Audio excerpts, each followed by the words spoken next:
بسم اللہ الرحمن الرحیم۔ شروع اللہ کے نام سے جو بڑا مہربان اور نہایت رحم کرنے والا ہے۔ نماز فجر کے بعد پڑھی جانے والی سب سے افضل تسبیح اللہ کو سب سے زیادہ پسند ہے، وہی پڑھتا ہے جسے اللہ چن لیتا ہے۔ محترم ناظرین، یہ تسبیح اللہ کو سب سے زیادہ پسند ہے۔ نبی پاک صلی اللہ علیہ وآلہ وسلم نے فرمایا، تسبیح عظیم ترین سعادتوں میں سے ہے اور اللہ کا ذکر ہر چیز سے بڑا ہے۔ جو اللہ کا ذکر کرتا ہے اور وہ جو اللہ کا ذکر نہیں کرتا، ان دونوں کی مثال زندہ اور مردہ کے جیسی ہے، بلکہ ذکر کرنے والوں کا مقام اتنی بلندی تک پہنچ جاتا ہے کہ رب اپنے فرشتوں میں ان پر فخر محسوس کرتا ہے۔ تو مومن کی زندگی میں اس کا سب سے بہترین کام اللہ سبحانہ و تعالیٰ کا ذکر کرنا ہے۔ جو شخص صبح شام سوتے جاگتے کھاتے پیتے ہر حال میں اللہ تعالیٰ کا ذکر کرتا ہے، وہ اللہ کے پسندیدہ بندوں میں شامل ہو جاتا ہے۔ سچا ذکر کرنے والا وہی ہے جو اللہ تعالیٰ کی اطاعت کرتا ہے، اللہ سے ڈرتا ہے، اللہ سے پیار کرتا ہے۔ فجر کی نماز کے بعد پڑھی جانے والی یہ تسبیح جو بندے کے لیے الگ ہی رحمت اور فضل کے دروازے کھلوا دیتی ہے۔ اللہ پاک خود کہتے ہیں، یہ تسبیح پڑھو، میں تمہیں اتنا رزق دوں گا جو تمہارے وہم و گمان سے بڑھ کر ہوگا۔ تمہارے لیے ہر دشواری سے، ہر تنگی سے، ہر اندھیرے سے نکلنے کا راستہ پیدا خود کروں گا۔ تو اللہ کی وہ لاڈلی تسبیح جس میں تمام پریشانیوں کا حل موجود ہے، چاہے پریشانیاں دنیا کی ہوں یا آخرت کے حوالے سے ہوں۔ فجر کی نماز کے بعد یہ تسبیح پڑھ کر آپ نے اللہ کو خوش کرنا ہے، اللہ کو راضی کرنا ہے، اللہ سے اپنی ہر بات منوانی ہے۔ تو وہ تسبیح ہے استغفار کی۔ استغفر اللہ چھوٹی سی تسبیح کا چھوٹا سا جملہ ہے، لیکن یہ جملہ، یہ لفظ اللہ کو اپنے بندے کے منہ سے بے حد پسند ہے۔ جو شخص استغفر اللہ پڑھتا ہے تو اللہ بے حد خوش ہوتا ہے، اس سے راضی ہوتا ہے، کیونکہ اللہ کو اپنے بندے کی عاجزی پسند ہے۔ ناظرین، استغفر اللہ وہ ذکر ہے کہ جب کوئی بندہ پڑھتا ہے تو اللہ پاک اپنے اس بندے سے بہت زیادہ خوش ہوتا ہے۔ حضور نبی کریم صلی اللہ علیہ وآلہ وسلم نے ارشاد فرمایا، بہت عمدہ حالت ہے اس شخص کی جو قیامت کے دن اپنے نامہ اعمال میں کثیر استغفار پائے گا۔ حضرت انس رضی اللہ تعالیٰ عنہ سے روایت ہے کہ حضور صلی اللہ علیہ وآلہ وسلم نے ارشاد فرمایا، نگرانی کرنے والے دو فرشتے یعنی اعمال نامہ لکھنے والے فرشتے کسی بھی دن اللہ کے حضور کسی کا اعمال نامہ پیش کرتے ہیں اور اس کی اول آخر میں استغفار خوب لکھا ہوتا ہے، تو اللہ تعالیٰ کا ارشاد ہوتا ہے کہ میں نے اپنے بندے کو وہ سب کچھ بخش دیا جو نامہ اعمال کے اول و آخر کے درمیان ہے۔ انسان میں شر کی طاقتیں دو ہیں، ایک انسانی نفس، یہ اندرونی، اور دوسرا شیطان، یہ بیرونی طاقت ہے۔ یہ دونوں طاقتیں انسان کو گناہوں کی طرف لے جاتی ہیں، اس لیے اس دنیا میں رہتے ہوئے ہر انسان سے کچھ نہ کچھ غلطیاں اور گناہ صادر ہو جاتے ہیں، کیونکہ انسان خطا کا پتلا ہے، سوائے انبیاء کرام علیہم الصلاۃ والسلام کے کہ وہ معصوم ہوتے ہیں، ان سے کوئی گناہ صادر نہیں ہوتا۔ نبوت سے پہلے بھی اور نبوت کے بعد بھی انبیاء علیہ السلام کی جماعت معصوم ہوتی ہے، یہ معزز گھرانے کے افراد ہوتے ہیں اور اللہ تعالیٰ ان کا بطور خاص انتخاب فرماتا ہے۔ یہ ہمارا متفقہ عقیدہ ہے۔ انبیاء کی تخلیق ہی ایسی ہے کہ وہ ان دونوں شر کی طاقتوں سے محفوظ ہوتے ہیں۔ انہیں جو نفس عطا کیا جاتا ہے وہ نفس مطمئنہ ہوتا ہے، جس میں طبعی طور پر ہر گناہ اور معصیت سے نفرت ہوتی ہے اور خالص عبادت اور رضا اس نفس میں مجتمع ہوتی ہے، اور شیطان کے تسلط اور غلبہ سے وہ محفوظ ہوتے ہیں، اس لیے ان کا ہر قول اور فعل نفسانی خواہش اور شیطانی تسلط سے پاک ہوتا ہے، حتیٰ کہ حالت نوم میں بھی ان کا دل بیدار رہتا ہے اور ان کا مزاح بھی اتنا پاکیزہ ہوتا ہے کہ حق کے دائرے سے باہر نہیں ہو سکتا۔ توبہ و استغفار کی فضیلت۔ جب انسان خطا کا پتلا ہے تو ان خطاؤں کے ازالے کے لیے قرآن کریم نے ہدایت دی اور رہنمائی کی۔ چنانچہ سورہ آل عمران کی ایک آیت میں اللہ تعالیٰ فرماتا ہے کہ میرے کچھ بندے ایسے ہیں جن کا حال یہ ہے کہ اگر کبھی کوئی گناہ کا کام ان سے ہو جاتا ہے یا ان سے کوئی گناہ ہو جاتا ہے، یعنی وہ اپنے اوپر ظلم کر لیتے ہیں، تو فوراً اللہ انہیں یاد آ جاتا ہے اور وہ اللہ سے اپنے اس گناہ کی معافی مانگنے لگ جاتے ہیں، استغفار کرتے ہیں، کیونکہ وہ جانتے ہیں کہ اللہ کے سوا اور کون ہے جو گناہ معاف کر سکتا ہو، اور یہ لوگ کبھی جان بوجھ کر اپنے گناہوں پر اصرار نہیں کرتے۔ اس آیت میں اللہ نے یہ بیان فرمایا ہے کہ کسی سے گناہ سرزد ہو جائے تو اسے چاہیے فوراً اللہ کو یاد کرے۔ ایسے لوگ اللہ کو بہت پسند ہیں۔ یہ لوگ گناہ کے بعد فوراً توبہ اور استغفار کرنے لگتے ہیں، اللہ کی طرف رجوع کرتے ہیں، گناہوں پر جمتے نہیں ہیں۔ ایسے لوگوں کو اللہ مغفرت اور دخول جنت سے نوازے گا۔ امام ابن کثیر رحمۃ اللہ علیہ نے لکھا ہے کہ حضرت انس رضی اللہ تعالیٰ عنہ فرماتے ہیں کہ جب یہ آیت اتری تو شیطان رونے لگا اور شیطان نے کہا، اے میرے رب، تیری عزت و جلال کی قسم، جب تک تیرے بندوں کی روحیں ان کے جسموں میں رہیں گی اور وہ زندہ رہیں گے، میں انہیں گمراہ کرتا رہوں گا۔ تو اللہ نے فرمایا، میری عزت و جلال کی قسم، جب تک میرے بندے مجھ سے استغفار کرتے رہیں گے، میں مسلسل ان کو بخشتا رہوں گا۔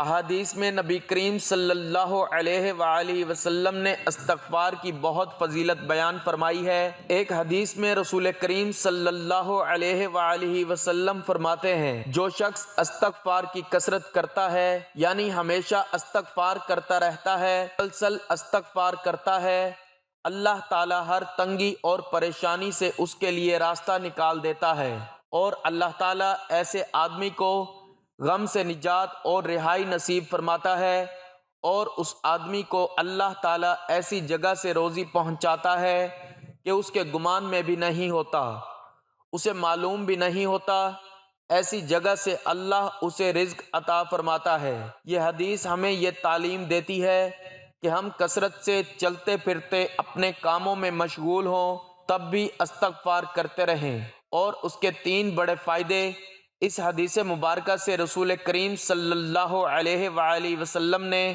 اور اس کے 3 بڑے فائدے اس حدیث میں پیارے رسول کریم صلی اللہ علیہ وآلہ وسلم نے ہمیں بتائے ہیں۔ ایک فائدہ یہ ہے کہ استغفار کی برکت سے اللہ ہمیں پریشانیوں سے بچائے گا، اور اگر کوئی آدمی کسی پریشانی میں مبتلا ہوگا، اللہ تعالیٰ اس پریشانی سے اسے نکال دے گا، اللہ تعالیٰ اس پریشانی سے اسے نکال دے گا۔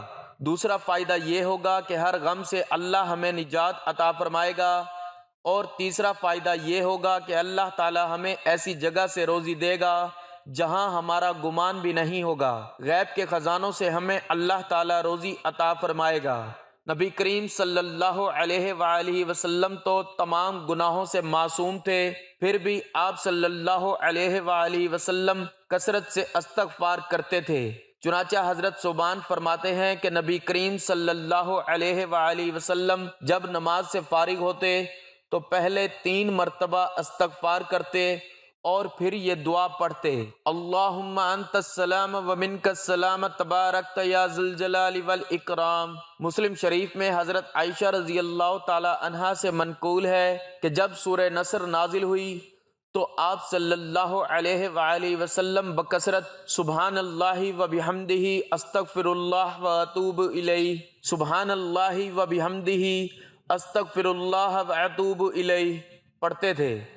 ہمیں بھی چاہیے کہ ہم اس حدیث پر عمل کریں اور نمازوں کے بعد استغفر اللہ پڑھنے کا اہتمام کریں۔ ایک دوسری حدیث حضرت ابو ہریرہ رضی اللہ تعالیٰ عنہ سے منقول ہے کہ رسول کریم صلی اللہ علیہ وآلہ وسلم نے فرمایا، اللہ کی قسم میں دن میں 70 بار سے زیادہ اللہ تعالیٰ سے استغفار کرتا اور توبہ کرتا ہوں۔ آپ صلی اللہ علیہ وآلہ وسلم اتنی کثرت سے استغفار کرتے اس سے مقصود امت کو ہمیں استغفار اور توبہ کی ترغیب دلانا تھا کہ حضرت صلی اللہ علیہ وآلہ وسلم باوجود یہ کہ معصوم اور تمام مخلوقات سے افضل ہیں، پھر بھی جب آپ صلی اللہ علیہ وآلہ وسلم نے دن میں 70 بار توبہ و استغفار کی تو امت کے گناہ گاروں کو بطریق اولا استغفار و توبہ بہت کثرت سے کرنی چاہیے۔ اب استغفار کن کلمات یعنی کن الفاظ سے کرنی چاہیے، اس کے لیے احادیث میں مختلف الفاظ آئے ہیں۔ جس بندے کو جو یاد ہوں وہ کلمات استغفار کے پڑھتے رہنا چاہیے۔ ایک کلمہ استغفار کا استغفر اللہ الذی لا الہ الا هو الحی القیوم واتوب الیہ، جسے یہ یاد ہو یہ پڑھتا رہے۔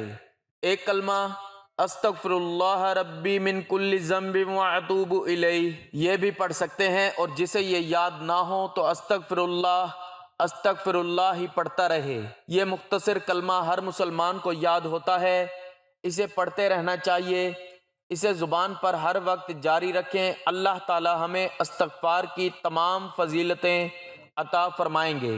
اسی طرح احادیث مبارکہ میں ہے کہ رسول کریم صلی اللہ علیہ وآلہ وسلم نے فرمایا، ہر انسان خطا کار ہے، یعنی ہر انسان گناہ کرتا ہے، کوئی نہ کوئی غلطی سرزد ہو جاتی ہے، اور بہترین خطا کار وہ ہیں جو توبہ کرتے ہیں، یعنی جن لوگوں سے گناہ ہو گیا اور انہوں نے اپنے گناہ سے توبہ کر لی، یہ سب سے بہترین لوگ ہیں۔ اگر انسان گناہ سے توبہ نہیں کرتا بلکہ بار بار گناہ کرتا رہتا ہے تو اس کا دل سیاہ ہو جاتا ہے۔ اس لیے حدیث میں ہے کہ آپ صلی اللہ علیہ وآلہ وسلم نے فرمایا، جب کوئی بندہ مومن یعنی مسلمان گناہ کرتا ہے تو اس کے دل پر ایک سیاہ نقطہ لگ جاتا ہے، پھر اگر وہ اس گناہ سے توبہ کر لیتا ہے اور استغفار کرتا ہے تو اس کا دل صاف کر دیا جاتا ہے، یعنی وہ سیاہ نقطہ ہٹا دیا جاتا ہے۔ اگر وہ آدمی زیادہ گناہ کرتا ہے تو وہ سیاہ نقطہ بڑھتا رہتا ہے یہاں تک کہ اس کے دل پر چھا جاتا ہے اور پورا دل سیاہ ہو جاتا ہے۔ اللہ تعالی ہم سب کی اس سے حفاظت فرمائے۔ جو بندہ گناہوں سے سچی توبہ کرتا ہے اور اپنی توبہ پر قائم رہتا ہے، اللہ تعالی اس کے تمام گناہوں کو معاف کر دیتا ہے۔ ایک حدیث میں آپ صلی اللہ علیہ وآلہ وسلم فرماتے ہیں، گناہوں سے صحیح اور پختہ توبہ کرنے والا شخص ایسا ہے کہ گویا اس نے گناہ کیا ہی نہ ہو۔ اللہ تعالی ہمیں توبہ و استغفار کی کثرت کرنے کی توفیق عطا فرمائے، آمین۔ استغفار کے معنی ہے کہ گزشتہ گناہوں کی معافی مانگنا اور توبہ کی حقیقت ہے۔ آئندہ گناہ نہ کرنے کا عہد کر لینا یا زبان سے گناہ نہ کرنے کا عہد استغفار ہے، اور دل سے عہد توبہ۔ استغفار غفر سے بنا ہے، بمعنی چھپانا، چھلکا و پوست، چونکہ استغفار کی برکت سے گناہ ڈھک جاتے ہیں، اس لیے اسے استغفار کہتے ہیں۔ اللہ پاک قرآن پاک میں حضرت نوح علیہ السلام کا قول حکایتاً ارشاد فرماتا ہے، فَقُلْتُ اسْتَغْفِرُوا رَبَّكُمْ إِنَّهُ كَانَ غَفَّارًا۔ ترجمہ، تو میں نے کہا اپنے رب سے معافی مانگو، بے شک وہ بڑا معاف فرمانے والا ہے۔ استغفار کے کثیر فضائل احادیث مبارکہ میں آئے ہیں، جن میں سے 5 فرامین مصطفیٰ ملاحظہ کیجیے۔ بے شک لوہے کی طرح دلوں کو بھی زنگ لگ جاتا ہے، اور اس کی جلا یعنی صفائی استغفار ہے۔ خوشخبری ہے اس کے لیے جو اپنے نامہ اعمال میں استغفار کو کثرت سے پائے۔ جو اس بات کو پسند کرتا ہے کہ اس کا نامہ اعمال اسے خوش کرے تو اسے چاہیے کہ اس میں استغفار کا اضافہ کرے۔ جس نے استغفار کو اپنے اوپر لازم کر لیا، اللہ پاک اس کی ہر پریشانی دور فرمائے گا اور ہر تنگی سے اسے راحت عطا فرمائے گا، اسے ایسی جگہ سے رزق عطا فرمائے گا جہاں سے اسے گمان بھی نہ ہوگا۔ استغفار کرنے سے انسان کے تمام چھوٹے بڑے گناہ معاف کر دیے جاتے ہیں، جن کو انسان شمار بھی نہیں کر سکتا، لیکن اللہ تعالیٰ کے پاس ان گناہوں کا پورا ریکارڈ ہوتا ہے، جبکہ انسان بھول جاتا ہے۔ ظاہراً و باطناً خضوع و خشوع کا حصول، کیونکہ جب انسان دل سے عاجزی کا اظہار کرتا ہے تب جا کر وہ توبہ کرتا ہے۔ نبی کریم صلی اللہ علیہ وآلہ وسلم کی اقتداء اور پیروی، کیونکہ نبی کریم صلی اللہ علیہ وآلہ وسلم کثرت سے استغفار کیا کرتے تھے۔ گناہوں سے بچنے اور اطاعت کرنے میں کوتاہی کا اعتراف، کیونکہ جب انسان اپنی کوتاہی کا اعتراف کر لیتا ہے تب وہ زیادہ سے زیادہ نوافل ادا کرتا ہے اور نیک اعمال کر کے اللہ تعالیٰ کے قریب ہونے کی کوشش کرتا ہے۔ استغفار دل کی سلامتی اور صفائی کا ذریعہ ہے۔ استغفر اللہ پڑھنے والا بندہ اللہ کو بہت ہی زیادہ پیارا لگتا ہے، تو جب آپ استغفار کے ساتھ درود پاک کی تسبیح پڑھیں گے تو سوچیں اللہ اس بندے سے کتنا خوش اور راضی ہوگا، اللہ پاک کو وہ بندہ کتنا پیارا لگے گا۔ پھر جب آپ اللہ تعالیٰ سے اپنی حاجت کے لیے دعا کریں گے تو کیا ایسا ہو سکتا ہے کہ آپ کی حاجت پوری نہ ہو، بلکہ اللہ پاک تو خود فرماتا ہے اے میرے بندے مانگ تجھے کیا چاہیے، جو کچھ بھی مانگے گا انشاءاللہ میرا مالک آپ کو دے گا، دنیا کی ہر چیز آپ کے قدموں میں ہوگی، بس آپ نے پورے یقین سے فجر کی نماز کے بعد یہ عمل کرنا ہے۔ حضور پاک صلی اللہ علیہ وآلہ وسلم کے مبارک و مقدس و عظیم ذات پر درود شریف بھیجنا ایک مسلمان کے لیے بہت بڑی نعمت، اعزاز اور خوش قسمتی کی بات ہے۔ اللہ کے پیارے حبیب صلی اللہ علیہ وآلہ وسلم نے درود و سلام پڑھنے والوں کو عزت، بخشش، وسعت رزق، گھر میں برکت، درجات کی بلندی، حاجت روائی اور دیگر کئی فضائل و برکات کی بشارتیں عطا فرمائی ہیں۔ بخاری شریف میں فرمان مصطفیٰ صلی اللہ علیہ وآلہ وسلم ہے المرء مع من احب، یعنی بندہ جس سے محبت کرتا ہے اس کے ساتھ ہوگا۔ تو درود شریف پڑھنے سے چونکہ دل میں نبی کریم صلی اللہ علیہ وآلہ وسلم کی محبت بیٹھ جاتی ہے تو اس محبت رسول کی وجہ سے انشاءاللہ قبر و حشر میں رسول کریم صلی اللہ علیہ وآلہ وسلم کا ساتھ نصیب ہوگا۔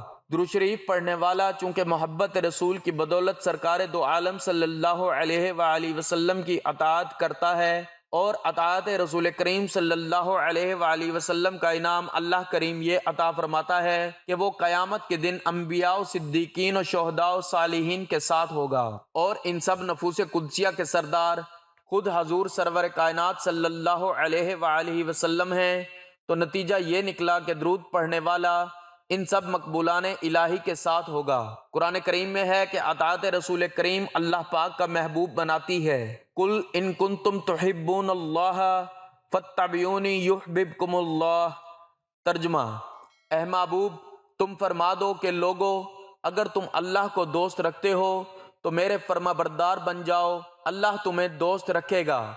درود شریف پڑھنے والا محبت رسول کریم میں اطاعت رسول بجا لاتا ہے، اور اطاعت رسول کے سبب اللہ کریم کا محبوب بن جاتا ہے۔ اللہ تعالیٰ نے نبی کریم صلی اللہ علیہ وآلہ وسلم کو سارے جہانوں کے لیے رحمت بنا کر مبعوث فرمایا۔ آپ صلی اللہ علیہ وآلہ وسلم کو تمام انبیاء کرام علیہم السلام کے آخر میں ختم نبوت صلی اللہ علیہ وآلہ وسلم کا تاج پہنا کر واضح براہین و روشن دلائل کے ساتھ بشیر و نذیر بنا کر بھیجا۔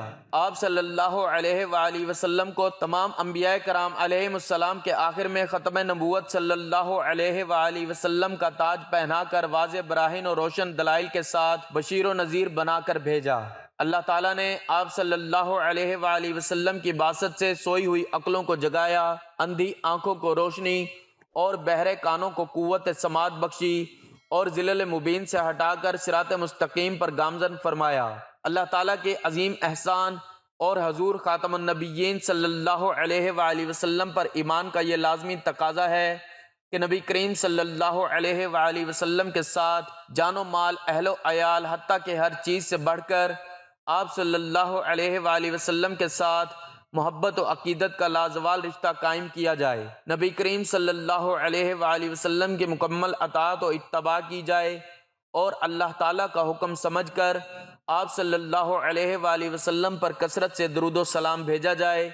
درود و سلام ایسی لازوال دولت ہے کہ جسے مل جائے اس کے دین و دنیا سنور جاتے ہیں۔ درود و سلام حضور نبی کریم صلی اللہ علیہ وآلہ وسلم کی تعریف، اللہ تعالیٰ کی رحمت کا خزانہ، گناہوں کا کفارہ، بلندی درجات کا زینہ، قرب خداوندی کا آئینہ، خیر و برکت کا سفینہ ہے، تنگ دستی کا علاج، جنت میں لے جانے کا سبب اور دوزخ سے نجات پانے کا ذریعہ ہے۔ حضور نبی کریم صلی اللہ علیہ وآلہ وسلم نے فرمایا کہ جو مجھ پر پورے دل اور یقین سے صرف ایک بار درود پاک پڑھتا ہے تو اللہ پاک اس پر 10 رحمت نازل فرماتا ہے، 10 درجے بلند کرتا ہے اور 10 گنا اس کے بدلے سے معاف فرما دیتا ہے۔ تو یہ وہ درود پاک ہے جو آپ صلی اللہ علیہ وآلہ وسلم کو سب سے زیادہ محبوب ہے۔ حضرت عبد الرحمن بن ابی اللہ کہتے ہیں کہ مجھ سے کعب بن حجرہ رضی اللہ تعالیٰ عنہ نے فرمایا کہ مجھ سے کعب بن حجرہ رضی اللہ تعالیٰ عنہ ملے تو فرمایا کہ کیا میں تمہیں ایسا تحفہ نہ دوں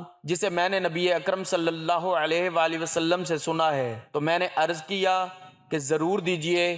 تو انہوں نے کہا کہ ہم نے رسول اکرم صلی اللہ علیہ وآلہ وسلم سے سوال کیا کہ یا رسول اللہ صلی اللہ علیہ وآلہ وسلم، آپ صلی اللہ علیہ وآلہ وسلم پر یعنی اہل بیت پر ہم کس طرح درود پاک پڑھیں، کیونکہ اللہ تبارک و تعالی نے ہمیں یہ تو بتا دیا کہ آپ صلی اللہ علیہ وآلہ وسلم پر کیسے سلام پڑھیں۔ تو آپ صلی اللہ علیہ وآلہ وسلم نے فرمایا کہ درود ابراہیمی پڑھو، یعنی جو درود پاک ہم نماز میں پڑھتے ہیں۔ اللہم صلی علی محمد وعلی آل محمد کما صلیت علی ابراہیم وعلی آل ابراہیم انک حمید مجید۔ اللہم بارک علی محمد وعلی آل محمد کما بارکت علی ابراہیم وعلی آل ابراہیم انک حمید مجید۔ ناظرین اکرام، اب یہ بھی جان لیتے ہیں کہ اس درود پاک کے فضائل و برکات کیا ہیں۔ تو جان لیجئے کہ درود پاک پڑھنے والے کو اللہ تبارک و تعالیٰ کی رحمت و خوشنودی حاصل ہوتی ہے، دنیا کے تمام کاموں میں آسانی پیدا ہوتی ہے اور قدم قدم پر اللہ کی مدد حاصل ہوتی ہے، تمام حاجات پوری ہوتی ہیں، حضور صلی اللہ علیہ وآلہ وسلم کی شفاعت واجب ہوتی ہے، رزق کی تنگی دور ہو جاتی ہے، مال و اسباب میں برکت پیدا ہوتی ہے۔ درود پاک کثرت سے پڑھنے والے کے گناہ معاف ہوتے ہیں اور درجات بلند ہوتے ہیں۔ اس کے علاوہ آخرت کی زندگی سے متعلق تمام منزلیں آسان ہو جاتی ہیں۔ اس درود پاک کو کثرت سے پڑھنے والا جنت میں جائے گا۔ درود پاک جنت کا راستہ ہے۔ درود پاک کو کثرت سے پڑھنے والا مستجاب الدعوات ہو جاتا ہے، یعنی اس کی ہر دعا قبول ہوتی ہے۔ خاتمہ بالایمان ہوتا ہے۔ درود پاک دونوں جہانوں میں کامیابی کی کنجی ہے۔ محترم ناظرین، آپ نے فجر کی نماز ادا کرنے کے بعد وہیں جائے نماز پر بیٹھ کر ایک تسبیح درود شریف کی پڑھنی ہے اور ایک تسبیح استغفر اللہ کی پڑھنی ہے۔ یہ وہ تسبیح ہے، وہ عمل ہے جو آپ کی آئندہ آنے والی زندگی کو بدل دے گا۔ دعا ہے کہ اللہ تعالیٰ میرا سنانا اور آپ کا سننا اپنی بارگاہ الہی میں قبول و منظور فرمائے، آمین۔ ناظرین، گزارش ہے کہ اللہ تعالیٰ کے 99 ناموں میں سے کوئی ایک نام لکھ کر کمنٹس میں ضرور شیئر کریں۔ اللہ تعالیٰ ہم سب کا حامی و ناصر ہو، آمین۔ جزاک اللہ۔